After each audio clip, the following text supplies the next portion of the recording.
Hello everyone, welcome to my YouTube channel. मैं हूं आकांक्षा और आज हम करेंगे क्लास 10th का एक्सरसाइज 1.2। फर्स्ट क्वेश्चन है, इसमें सिद्ध कीजिए कि √5 एक अपरिमेय संख्या है। तो हम प्रूफ करना है कि √5 कैसी संख्या है, एक अपरिमेय संख्या। अपरिमेय संख्या कैसी होती हैं? जो P/Q की फॉर्म में नहीं लिखी जा सकती और जिनको डिवाइड करेंगे अगर हम, तो उनका टर्मिनेटिंग पॉइंट यानी कि उनका जो शेषफल आएगा वो कभी भी ज़ीरो नहीं आएगा। ये हमेशा नॉन टर्मिनेटिंग फॉर्म में होती हैं। ठीक है, तो हम करते हैं इस वाले क्वेश्चन को। सबसे पहले हमारा क्वेश्चन था √5 एक अपरिमेय संख्या। तो प्रूफ करने के लिए मैं मान लेती हूँ √5 एक कैसी संख्या है, परिमेय संख्या है। माना √5 एक परिमेय संख्या है।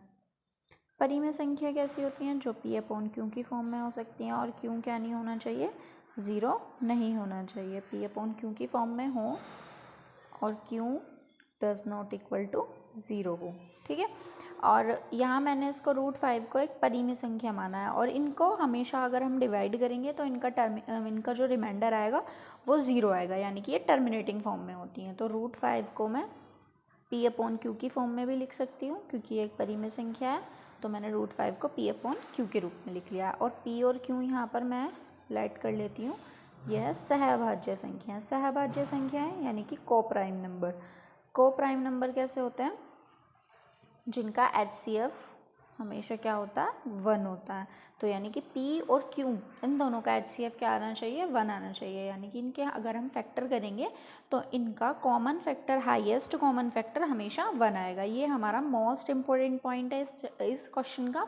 इसे हमें लास्ट तक बिल्कुल अच्छे से याद रखना है कि इन दोनों का कॉमन फैक्टर सिर्फ क्या होगा, 1 होगा। ये मैं लेट करके चली हूँ। ठीक है, अब देखते हैं मैं दोनों साइड क्या करती हूँ, स्क्वायर करती हूँ। दोनों साइड अगर स्क्वायर करूँगी √5 का स्क्वायर होगा 5, P का P² और Q का Q²। मैंने Q² की मल्टीप्लाई इसमें करूँगी तो ये हो जाएगा 5Q² इक्वल टू P²। ये मैंने इक्वेशन 1 लेट की है। इस इक्वेशन नंबर 1 को अब हम थोड़ा सा देखते हैं।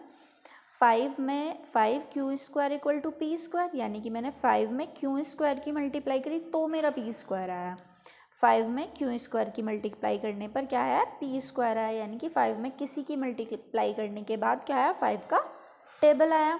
अब अगर मैं 5 के टेबल को 5 से डिवाइड करूं तो कॉमन सी बात है वो डिवाइड होगा। 5 के टेबल में जैसे 10 आता है तो 10 5 से डिवाइड होगा, बिल्कुल होगा। तो यानी कि 5 से P² भी डिवाइड होगा। तो मैं यहाँ लिख सकती हूँ 5 P² को क्या करता है, डिवाइड करता है, यानी कि विभाजित करता है, क्योंकि 5 के टेबल में P² आता है।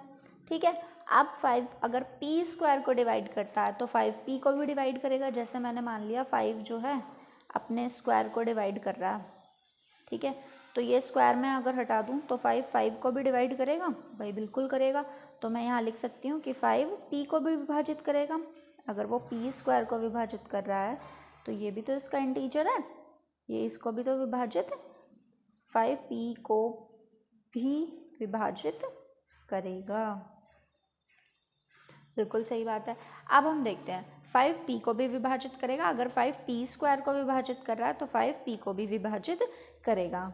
मैंने यहाँ देखा कि 5 में मैंने किसी की मल्टीप्लाई करी और क्या आया, P आया। तो यहाँ इस किसी को मैं मान लेती हूँ A। 5 में किसी की मल्टीप्लाई करी तो P आया। ठीक है, अब मैंने इसको मान लिया P। अब यहाँ दोनों साइड में करूँगी स्क्वायर, तो 5 का स्क्वायर हो जाएगा 25, A का स्क्वायर हो जाएगा, सॉरी A की स्क्वायर करेंगे तो A², P का P²। ओके, अब इसको मान लेते हैं हम इक्वेशन नंबर 2। अब मैं देखती हूँ फर्स्ट एंड सेकेंड इक्वेशन को। अब हम इन दोनों को कंपेयर करते हैं, फर्स्ट और सेकंड इक्वेशन को। फर्स्ट इक्वेशन क्या थी कि 5Q² किसके इक्वल है, P² के। सेकंड इक्वेशन क्या है, 25A² किसके इक्वल है, ये भी P² के इक्वल है। यानी कि ये दोनों वैल्यूज़ किसकी हैं, P² की वैल्यूज़ है। तो मैं इनको दोनों को इक्वल लिख सकती हूँ। मैंने यहाँ लिख दिया 5Q² इक्वल टू 25A²। अब मैंने 5 से इसको 25 को डिवाइड किया, 5 से मैंने 25 को डिवाइड किया, मेरा आया 5। तो यहाँ आया मेरा Q² इक्वल टू 5A²। तो यानी कि 5 में ए स्क्वायर की मल्टीप्लाई करने के बाद मेरा क्यू स्क्वायर आया। सेम यहाँ जैसे मैंने 5 में क्यू स्क्वायर किसी की मल्टीप्लाई करी तो मेरा पी स्क्वायर आया, ऐसे मैंने 5 में किसी की मल्टीप्लाई करी तो क्यू स्क्वायर आया, यानी कि 5 के टेबल में क्यों आया, 5 के टेबल में क्यों आया। ठीक है, तो यानी कि 5 से भी क्यों क्या होगा, डिवाइड होगा, क्योंकि 5 के टेबल में क्यों आ रहा है। तो 5 से 5 क्यू स्क्वायर को क्या करेगा, विभाजित करेगा, 5 क्यू स्क्वायर को विभाजित, ठीक है, विभाजित करेगा। और अगर 5 क्यू स्क्वायर को विभाजित करेगा तो 5 किसको, क्यू को भी विभाजित करेगा, क्योंकि ये तो इसका इंटीजर है। ठीक है, इसको तो भी ये बिल्कुल विभाजित करेगा, अगर ये इसके स्क्वायर को विभाजित कर रहा है तो ये इसको भी विभाजित करेगा। अब मैंने देखा 5 ने p को भी विभाजित किया और 5 ने q को भी विभाजित किया, तो यानी कि p और q का एक कॉमन फैक्टर क्या आया मेरे पास, 5, क्योंकि 5 ने q को भी विभाजित किया और 5 ने p को भी विभाजित किया। तो 5 और 5 किस किस का कॉमन फैक्टर हुआ, p और q का दोनों का कॉमन फैक्टर हुआ है। तो मैंने तो यहाँ लेट किया था कि भाई p और q का कॉमन फैक्टर सिर्फ 1 होना चाहिए, लेकिन यहाँ मेरा क्या है, p और q का कॉमन फैक्टर 5 आया है। तो इसका मतलब जो मैंने लेट किया वो गलत है। मैंने क्या लेट किया था कि √5 एक कैसी संख्या है, परिमेय संख्या है। इसका मतलब √5 कैसी संख्या है, परिमेय संख्या नहीं है, √5 एक अपरिमेय संख्या है। तो मैं यहाँ लिख सकती हूँ, अतः √5 एक कैसी संख्या हुई, अपरिमेय संख्या हुई, यानी कि इरेशनल नंबर हुआ। इरेशनल नंबर जिनका टर्मिनेटिंग पॉइंट नहीं होता, ये नॉन टर्मिनेटिंग फॉर्म में होती हैं और जिनका रिमाइंडर कभी भी 0 नहीं होता है। क्वेश्चन नंबर 2 में बोला है सिद्ध कीजिए कि 3 + 2√5 एक अपरिमेय संख्या है। ठीक है, तो हमें प्रूफ करना है कि 3 + 2√5 एक अपरिमेय संख्या है, यानी कि इरेशनल संख्या है, ये p/q की फॉर्म में नहीं है, ये टर्मिनेटिंग नहीं है। ठीक है, तो करते हैं इसका प्रूफ। तो इसको भी हम क्या मान के चलेंगे, अपरिमेय है तो हम इसको मान के चलेंगे परिमेय संख्या। माना 3 + 2√5 एक कैसी संख्या, परिमेय संख्या। परिमेय संख्या कैसी होती हैं, जो p/q की फॉर्म में होती हैं। ठीक है, और क्यों क्या नहीं होना चाहिए, हमारा कभी भी 0 के इक्वल नहीं होना चाहिए। 3 प्लस अगर मैंने मानी है परिमेय संख्या तो ये p/q के इक्वल होनी चाहिए, इसकी फॉर्म में होनी चाहिए। और p और q मैंने यहाँ क्या माना है, सहभाज्य संख्या। सहभाज्य संख्या कौन सी होती हैं, जिनका कॉमन फैक्टर यानी कि जिनका हाईएस्ट कॉमन फैक्टर HCF क्या हो, 1 हो। p और q का HCF क्या होना चाहिए, 1 होना चाहिए। ठीक है, अब मैं यहाँ क्या करूँगी, यहाँ रूट वाली वैल्यू मुझे सिर्फ इधर रखनी है और बाकी सब मुझे क्या करना है, राइट साइड लेके जाना है। ठीक है, p/q 2√5 यहाँ 3 प्लस में था, इधर जाएगा तो 3 किस में हो जाएगा, माइनस में हो जाएगा। ठीक है, 2√5 इक्वल्स टू, मैं इसको थोड़ा बैलेंस कर लेती हूँ क्योंकि इसमें मल्टीप्लाई करी p - 3q अपॉन में क्या आ जाएगा, q। ठीक, अब इस 2 को मैं क्या करूँगी, इस 2 को भी मुझे इधर लेके जाना है, तो इसके साथ मल्टीप्लाई में, इसके साथ कहाँ जाएगा, ये डिवाइड में p - 3q अपॉन 2q, ये हो गया √5 की वैल्यू। अब √5 की वैल्यू आ गई हमारी p - 3q अपॉन 2q, तो p - 3q अपॉन 2q कैसी फॉर्म में है, p/q अपॉन की फॉर्म में है, p/q की फॉर्म में है। तो यह कैसी संख्या होगी, p - 3q बाय 2q एक परिमेय संख्या होगी। कैसी संख्या होगी, परिमेय, क्योंकि ये कैसी फॉर्म में है, p/q की फॉर्म में है, ये परिमेय संख्या है। अगर ये परिमेय संख्या है तो इसीलिए √5 बेस के इक्वल था, √5 यहाँ हमारे इक्वल है। अगर ये परिमेय है तो ये भी क्या होगी, परिमेय होगी, तो √5 भी परिमेय संख्या होगी, परिमेय संख्या होगी। ठीक है, अब मैं लेट करके चली थी कि ये दोनों परिमेय संख्या हैं, तो मैंने प्रूफ कर दिया। अब अगर इसका मतलब जो मैं लेट करके चली थी वो मेरा प्रूफ हुआ, तो यहाँ हम करेंगे कौन सी थ्योरम से, कॉन्ट्राडिक्शन थ्योरम से, यानी कि विरोधाभास थ्योरम से। कि विरोधाभास प्रमेय क्या कहती है कि जो तुम लेट करके चले हो अगर वो प्रूफ हो जाए तो वो क्या हो जाएगा, कॉन्ट्राडिक्ट हो जाएगा। ठीक है, अब ये हो गई हमारी विरोधाभास प्रमेय, यानी कि 3 + 2√5 कैसी होगी, एक अपरिमेय संख्या होगी, अपरिमेय संख्या। ठीक है, अब करते हैं हम क्वेश्चन नंबर 3। क्वेश्चन नंबर 3 में क्या बोला है कि यहाँ भी हमें प्रूफ करना है कि ये संख्याएं जो नीचे दी गई हैं तीनों पार्ट, ये परिमेय हैं या अपरिमेय हैं। ठीक है, सॉरी अपरिमेय हैं, ये हमें प्रूफ करना है। ठीक, तो 1/√2, सेकेंड है 7√5 और थर्ड है हमारा 6 + √2। इनको हम चेक करते हैं कि ये हमें प्रूफ करना है कि ये क्या है, अपरिमेय संख्या। तो हम इनको प्रूफ करते हैं।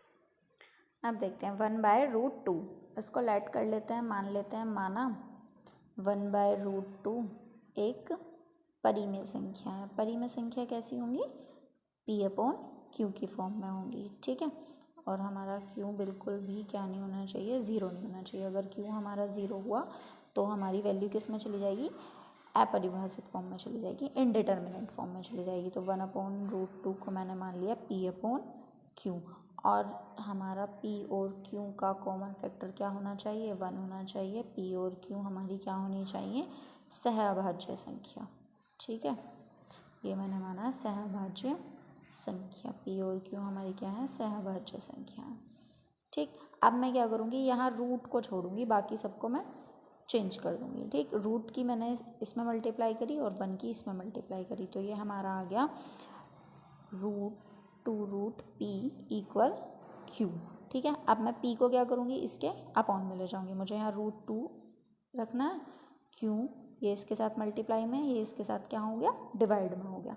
अब मैं देख रही हूँ कि Q/P ये तो एक रेशनल फॉर्म है, यानी कि परिमेय संख्या है। ठीक है, तो अब मैंने जो लेट किया था कि Q/P मैंने देख लिया एक कैसी संख्या है, एक परिमेय संख्या है। ठीक है, अगर ये परिमेय संख्या है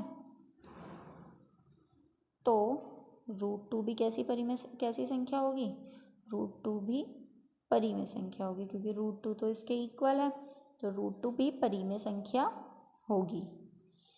ठीक है, अगर ये दोनों परिमेय संख्या हैं तो विरोधाभास प्रमेय से हम इसे क्या कर देंगे, ये क्वेश्चन हमारा क्या हो जाएगा, विरोधाभास प्रमेय से, यानी कि हमारा 1/√2 अतः 1/√2 क्या होगा, अपरिमेय संख्या होगी, अपरिमेय संख्या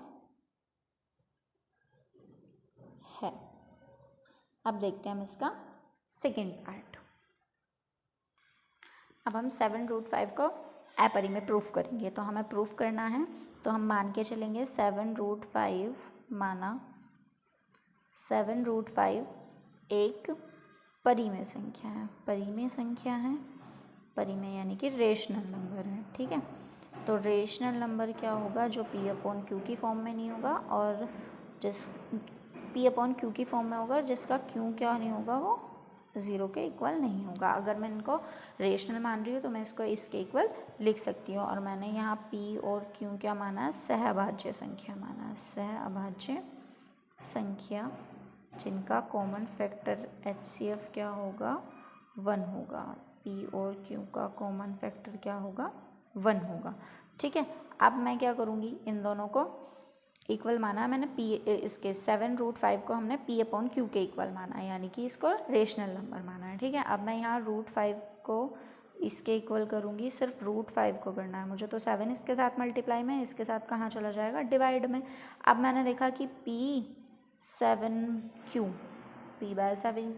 कैसा नंबर है, एक रेशनल नंबर है, एक कैसी संख्या है, परिमेय संख्या। तो यही तो मुझे दिखाना था, मैंने भी तो यही लेट करके चली थी कि भाई मुझे ये दिखाना है कि ये क्या है, एक परिमेय संख्या है। तो हमारा जब ये इसके इक्वल है तो ये भी क्या होगा, अगर ये परिमेय है तो ये भी परिमेय होगा, अगर ये इंटीजर है तो ये भी क्या होगा, इंटीजर, अगर ये पॉजिटिव है तो ये भी क्या होना चाहिए, पॉजिटिव होना चाहिए। तो √5 भी क्या होगा, परिमेय संख्या होगी। ठीक है, परिमेय संख्या होगी। अब अगर ये दोनों भी परिमेय संख्या हैं तो हम इसे कॉन्ट्राडिक्शन से कर सकते हैं, विरोधाभास प्रमेय से क्या करेंगे, हम इसको प्रूफ कर देंगे कि ये हमारी कैसी हो गई, अपरिमेय संख्या हो गई। ठीक है, तो हमारा 7√5 एक कैसी संख्या होगी, अपरिमेय संख्या होगी, अपरिमेय संख्या यानी कि इरेशनल नंबर होगा जिसका कोई भी टर्मिनेटिंग पॉइंट नहीं होगा, जिसका कभी भी हम डिवाइड करेंगे तो उसका रिमाइंडर जो होगा वो 0 नहीं होगा। क्वेश्चन नंबर 3 करते हैं। क्वेश्चन नंबर 3 क्या दिया है उन्होंने, 6 + √2, 6 + √2। अब इसको भी सेम हम ऐसे ही करेंगे, हम इसको लाइट करके चलेंगे, यानी कि मान के चलेंगे 6 + √2 क्या है, एक परिमेय संख्या है। ठीक है, तो परिमेय संख्या वे संख्या जो हमेशा P/Q की फॉर्म में होंगी, जिनका रिमाइंडर हमेशा क्या आएगा, 0 आएगा, जिसको हम रूट से बाहर निकाल सकते हैं। ठीक है, तो मैं इसको 6 + √2 को P/Q के इक्वल लाइट कर लेती हूँ। ठीक, और P और मेरा Q क्या होगा, सहभाज्य संख्या होगा। सहभाज्य संख्या यानी कि जिनका कॉमन फैक्टर क्या हो, 1 हो, वो और किसी से भी डिविजिबल ना हो, बस 1 के अलावा। ठीक है, तो मैंने इसको मान लिया। अब मुझे √2 इसको इक्वल में रखना है, बाकी सबको उधर लेके जाना। तो 6 इसके साथ प्लस में था, इसके साथ चला गया, 6 हो गया माइनस में। अब इसको थोड़ा सा सॉल्व कर लेते हैं। P माइनस इसकी इसमें मल्टीप्लाई करेंगे Q की 6 में, तो ये हो जाएगा 6Q/Q। अब मैं देख रही हूँ ये कैसी फॉर्म आ गई है, मेरे पास रेशनल फॉर्म आ गई, P/Q की फॉर्म में आ गई। सेम ऐसा ही क्वेश्चन हो गया है। ठीक है, तो P/Q की तरह हो गया, तो मैं इसको लिख सकती हूँ P - 6Q/Q। क्या हुआ, एक कैसी संख्या है, परिमेय संख्या है, क्योंकि एक P/Q की फॉर्म में, और Q यहाँ पे हमें पता ही है 0 नहीं होना चाहिए। ठीक है, परिमेय संख्या है जिसका टर्मिनेटिंग पॉइंट क्या होगा, हमेशा 0 होगा। तो अगर ये परिमेय है तो ये भी क्या होगी, √2 भी परिमेय संख्या होगी, यानी कि इसका भी रिमाइंडर क्या होगा, हमेशा 0 होगा, इसका भी टर्मिनेटिंग पॉइंट होगा। ठीक, अब हम क्या करेंगे, कॉन्ट्राडिक्शन थ्योरम से हम कर देंगे विरोधाभास प्रमेय से कि भाई ये तो कैसी है एक, अगर ये मैंने परिमेय, हम यानी कि लाइट करके चले थे परिमेय संख्या और हमने प्रूफ करके दिखा दिया, तो ये कैसी है, एक अपरिमेय संख्या है। 6 + √2 एक अपरिमेय संख्या यानी कि इरेशनल नंबर है, अपरिमेय संख्या है। ये चैप्टर हमारा ख़त्म होता है यहाँ। इसके बाद हम नेक्स्ट वाली वीडियो में करेंगे इस चैप्टर के सारे एग्जाम्पल्स। और कोई भी डाउट हो तो प्लीज़ मुझे कमेंट में बताइए। Thank you for watching.